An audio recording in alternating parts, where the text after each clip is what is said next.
যদি একজন মানুষ হয়ে থাকেন, সামান্য মমত্ববোধ থাকে, ভিডিওটা শেয়ার করবেন। এই যে কর্নারে থাকা মহিলাটা, সারা বাংলাদেশের মানুষের কাছে তাকে পরিচয় করে দিতে চাচ্ছি। মানে তাকে কে কিভাবে কমেন্ট করবেন, আজকে আমি কমেন্ট বক্স স্বাধীন উন্মুক্ত করে দিলাম। কারণ পারিবারিক প্রতিশোধ নিতে এই মহিলা তার মানে ভাসুরের যে বাচ্চা আছে, বাচ্চাটা বয়স মাত্র 2 মাস, ঘুমন্ত একটা বাচ্চার পাটাকে বুঝতে পারছেন কি করে দিছে, ভাঙা দিছে। ভাবা যায় যে মানে মানুষের মধ্যে আজকালকা আসলে আমি চিন্তা করি 2026-এ আইসা আমরা যে মানুষগুলো আছি এদের মধ্যে আসলে কি হয়েছে, কেন এতটা হায়না মেন্টালিটির আমাদের তৈরি হয়েছে যে প্রতিশোধ নেবে। এই মহিলাটা আসলে দেখতে তো মহিলা, মানে আমি তার কোন ভাষা যে বলবো আপনারা কমেন্টে লিখবেন।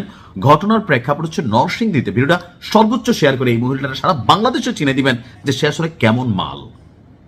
নরসিংদীর মাধবদী থানার আমদিয়া ইউনিয়নের পাইকারদি গ্রামের এই ঘটনা। 2 মাসের ছোট্ট একটা বেবি তার পা ভেঙে দেওয়ার অভিযোগ করেছে তার আপন চাচির বিরুদ্ধে। তো যে ভিডিওটা আমরা দেখলাম, 2 মাস বয়সী একটি বাচ্চা ঘুমিয়ে আছে বিছানায়। কিছুক্ষণের মধ্যে সেখানে একজন মহিলা, যে শিশুটির আপন চাচি, তিনি রুমে প্রবেশ করেন। তারপর সে ঘুমন্ত শিশুটির কাছে গিয়ে তার পায়ে মোচড় দিয়ে পাটার ভেঙে ফেলছে। ভাই ভাবা যায় যে এগুলো আসলে কতটা, মানে আমি কি দেখতেছি আমি নিজেই আশ্চর্য। আর তো এই হঠাৎ করে বাচ্চাটা চিৎকার করে উঠছে। পারিবারিক ক্ষোভের জেরে এই ঘটনা ঘটাইছে বলে ধারণা করা হচ্ছে। স্থানীয় এবং পারিবারিক সূত্রগুলো বলছে যে পাইকারদি গ্রামের জহিরুল হক ও গৃহবধূ সায়েবা বেগমের দ্বিতীয় ছেলে সন্তান জন্ম নেওয়ার পর থেকেই শিশুটির সাথে প্রতিদিন নানা ধরনের নিষ্ঠুরতা ঘটত। প্রায়শই ঘুমন্ত অবস্থায় রেখে মা ঘরের কাজে বাইরে গেলে বা বাথরুমে গেলে শিশুটা চিৎকার করে কাঁদা উঠতো। তো দিনের পর দিন এরকম অস্বাভাবিক ঘটনা দেখা সবাই ভাবতো জিনে ধরছে, কবিরাজের কাছে গেছে, ঝাড় করছে, ফুক দিছে, থাকে না যে নবজাতক মা গেছে রান্নাঘর, হঠাৎ করে বাচ্চাটা একটা চিল্লান দিয়ে কান্নাকাটি করে উঠছে। এখন এইটার পরে একটি কৌশল অবলম্বন করে বাচ্চাটির মা একটি গোপন স্থানে ঘরের মধ্যে তার একটা ক্যামেরা সেট করেন, মোবাইল ফোনের ভিডিও। তো তিনি বাথরুমে যান। প্রথমে তিনি ধারণা করছিলেন যে বাচ্চাটার হয়তো কেউ চিমটি কাটে। এখন ফুটেজে যা ধরা পড়লো এটা কল্পনারও বাহিরে আমাদের কাছেও। ভিডিওটি দেখা যায় যে মায়ের অনুপস্থিতিতে সুযোগ নিয়ে আপন বড় ভাইয়ের স্ত্রী ঘরে প্রবেশ করেন এবং শিশুটির সাথে তিনি এই ঘটনা ঘটে দিয়েছেন। আমি কি হাসবো নাকি কাঁদবো জানি না।